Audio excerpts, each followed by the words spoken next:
Now, the Three Martini Lunch with Greg Corombos and Jim Garrity. And welcome, everyone, to the Thursday edition of the Three Martini Lunch, along with Jim Garrity of National Review. I'm Greg Corombos of Radio America. Good, bad, and crazy martinis for conservatives today. And Jim, the field is being winnowed. There are now 7, if you still count Jim Gilmore, Republicans left in the race for the nomination.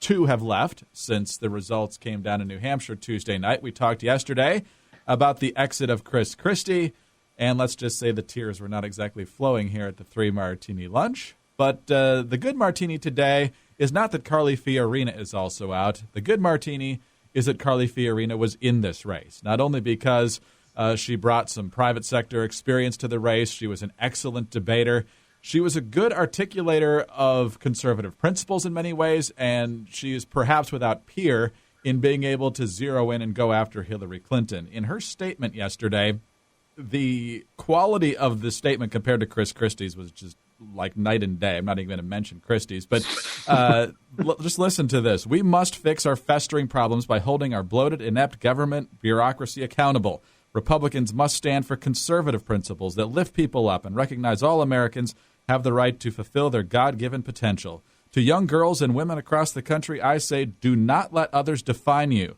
Do not listen to anyone who says you have to vote a certain way or for a certain candidate because you're a woman. That is not feminism.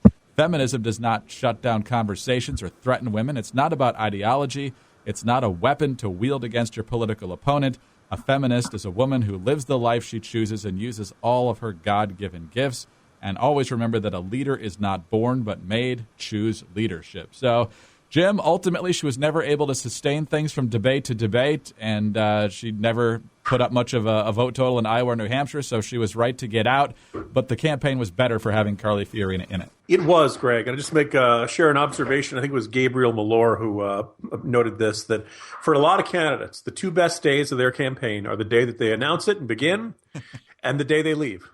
Because the day you begin, it's full of hope and optimism. It's like the first day of spring training, first day of training camp. People are like, this could be a strong candidate. There's a lot of rises and stumbles along the way. And then usually on the last day, everyone looks and says, they didn't win, but they added a lot to the race. They had brought a lot to the table, and we salute them. And that happens for just about every candidate, except Chris Christie. So I had a couple of tweets yesterday. I just think it's worth noting about Carly Fiorina before she departs the stage and goes off to do something else. We've seen a lot of people from the business world jump into the realm of politics. Sometimes they are unsuccessful. You can think of H. Ross Perot. Sometimes they are successful. Ron Johnson, the senator from Wisconsin, comes to mind. But a lot of times, and I've covered a lot of races, you get somebody who's been very successful in the business world, and they think, I know how to do this, and they jump in, and they don't know how to do this. That actually the skills of politics and the skills of business, it's like a Venn diagram. They overlap some, but not entirely. And they run into trouble. They have a hard time building coalitions. They can't win people over. In a lot of cases in the realm of business, you don't need to persuade as much because you're in charge, because you're the CEO. You just say, we're going to do X, and X happens, and either it succeeds or it doesn't. Politics is much more about, kind of goading people and persuading people. So one thing that really stood out about Carly Fiorina, every speech you saw, every debate you saw, almost every interview, Carly Fiorina did her homework. We can argue about how well she did in that 2010 Senate race, but she knew that if she was going to run for president, she had to know these issues backwards and forwards. And, people say, she memorized, from her briefing books. No, she knew this stuff. And I think we really underestimate the value of that. And I'm not deliberately trying to draw a contrast with the front runner. But I think it says something that she took the office of the presidency seriously enough that she wanted to really know what she was talking about, not just wing it based on, whatever's written on the note card. The other thing which I think is worth noting, particularly as we see Republican field get larger year after year, often by a lot of long shots, often by a lot of folks who, really the longest of long shots who don't seem to have any plausible road to the presidency and who seem to be running their campaigns as simply book tours on a larger scale. Look, Carly Fiorina was wealthier than you and I are ever going to be, Greg. Mitt Romney looks at her and says, wow, she's rich, okay? And so Carly Fiorina wasn't running for a Fox News gig or a book deal or speaking fees or anything like that. She already was an accomplished person. She was effectively retired. I know she was doing other volunteer work and things like that. But basically, this is a woman who had done what she could retire happily for the rest of her life. The only reason she was running is because she actually believed what she said. She actually believed that these were the ideas and policies that were needed to get America back on track. And you can like her, you could not like her. I liked her a lot. I don't know if I would have ended up voting for her if she'd remained all the way to Virginia, but she was a good, she added a lot. She was a breath of fresh air in what has been a pretty dismal campaign season in a lot of ways. So, we will miss her. Early on, it looked like, you do well in the debates, and that's what launches you to the top tier. And it never really happened for her. The ultimate lesson of that, Greg, is that somebody watching a debate can have 3 or 4 favorites. But when the pollster calls, or when they actually go to the primary or caucus booth, they can only support one. And I think Carly Fiorina was the kind of figure who was, for a lot of people, second, third, fourth, maybe even fifth choice. But she was up there, but she wasn't the favorite enough. And in the end, that's what you have to do. On to the Bad Martini now, Jim. And we've had plenty of frustrations over the years with the intersection of the media and liberal politicians. We've talked about the fact that the Obama administration has held the press at bay more than any other administration, yet there doesn't seem to be any lack of cheerleading from certain sectors of the media. But when it becomes like this, it becomes very troubling when a free press is critical to a free society. Gawker is reporting, and take that caveat with what it is, but they've got screenshots of this stuff, so it appears to be legit. Gawker has discovered an email exchange that occurred between the Atlantic's Mark Ambinder and Clinton spokesman Philippe Reines over at the State Department. This is back in July of 2009, July 15th to be exact. And Hillary Clinton later that day was going to give a speech at the Council on Foreign Relations. And Ambinder emailed Reines and asked for a copy of the speech ahead of time. And he said he'd do it on 2 conditions. And here's what the email says. 3, actually. Number 1, you in your own voice describe them as muscular. Number 2, you note that a look at the CFR seating plan shows that all the envoys from Holbrooke to Mitchell to Ross will be arrayed in front of her, which you, in your own clever way, can say certainly is not a coincidence and is meant to convey something. And number 3, don't say you were blackmailed. So here's Ambinder's lead once he gets the script. When you think of President Obama's foreign policy, think of Secretary of State Hillary Clinton. That's the message behind a muscular speech that Clinton is set to deliver today to the Council on Foreign Relations. The staging gives a clue to its purpose. Seated in front of Clinton, subordinate to Clinton, in the first row will be 3 potentially rival power centers, envoys Richard Holbrooke and George Mitchell, and National Security Council Senior Director Dennis Ross. What's more outrageous here, Jim, that Reines and the government would demand that a reporter report something in a specific way, or that the reporter would bow and do exactly what they wanted? Yeah, it's a really revealing exchange here, Greg. And I'll point out, look, as somebody who's had to work with campaigns and work with government officials and tried to, hey, I want to write about X, what access can you give me? Can you give me a sense of what's going to be in the speech and stuff like that? And then the negotiations begin. And so, there have been a lot of times of, we'll give you an advance copy, but you got to honor the embargo. You cannot do it. Or you can write excerpts, but you can't. Or a lot of times the discussions that are on background. I didn't tell you this, but you can say blah, blah, blah.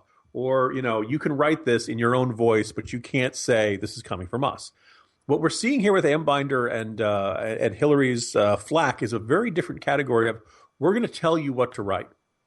And I think once you do that, once you kind of basically turn into the puppet of the government official, once you let them decide what you're going to write, something is kind of fundamentally broken there. And that's something that I've never given up. I don't think any reporter I've ever known has ever given up a sense of, you tell me what to write and I'll write it. Now, you can give me a quote. I'll quote it. We can argue. You can tell me something and it'll be off the record. It's different.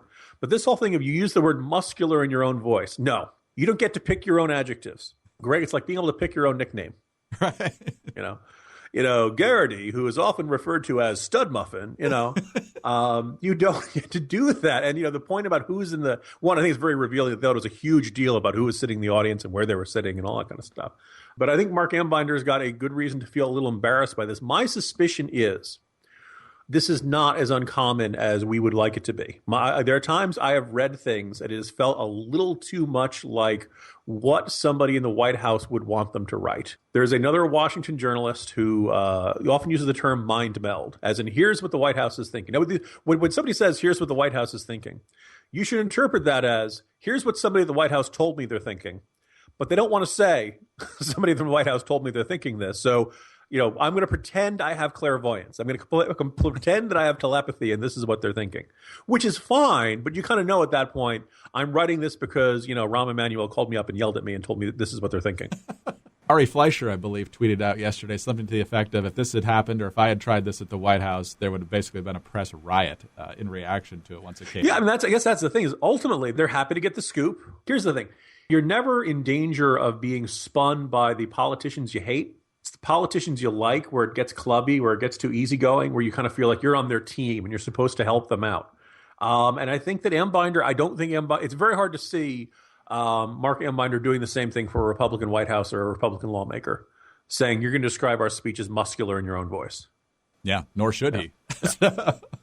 You shouldn't do that for either side. All right, on to the Crazy Martini now. And we addressed this just kind of in passing yesterday in reaction to the dominant win by Bernie Sanders in the New Hampshire primary. Sanders won 60% to 38%, so of course Hillary Clinton comes out of New Hampshire with more delegates, 15 to 13. Same thing kind of happened in Iowa, where it was a dead heat. And thanks to the superdelegates, these are elected officials, state party officials, Democratic National Committee members from that state, who get to vote for whoever they want, regardless of the outcome of the caucus or primary.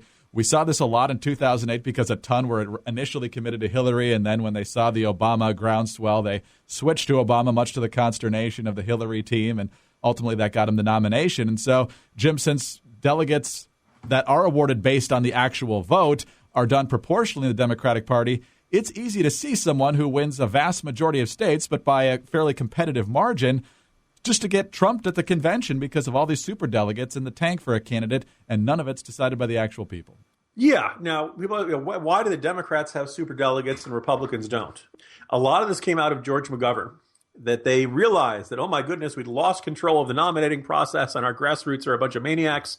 We need some way to stop this. But what we'll do is we'll say that a certain amount of superdelegates have to be women, a certain number of superdelegates have to be African-American, and that way we'll be able to say, oh, this is a fairer system. This is a way of making sure everybody's voice is heard and represented, yada, yada, yada. But ultimately, it was about creating a circumstance in which that basically people who are in the party, senators, governors, those elected to statewide office, state party chairs, all that kind of stuff, that all of that basically end up having a lot of say in who the party ends up nominating.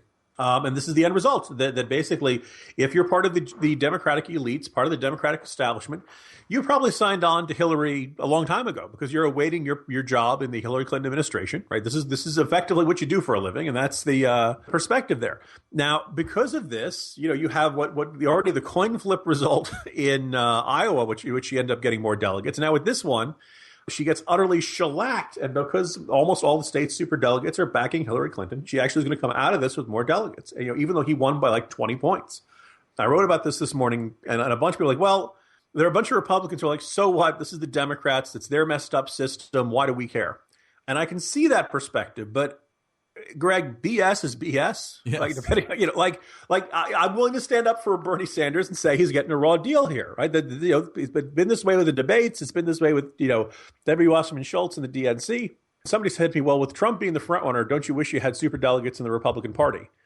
And my answer, I don't know about you, Greg, my answer is no. I actually don't think it's good to have that, because it's sooner or later you'd have this kind of divide, in which your superdelegates want one person, the rest of the party, the grassroots of the party wants another.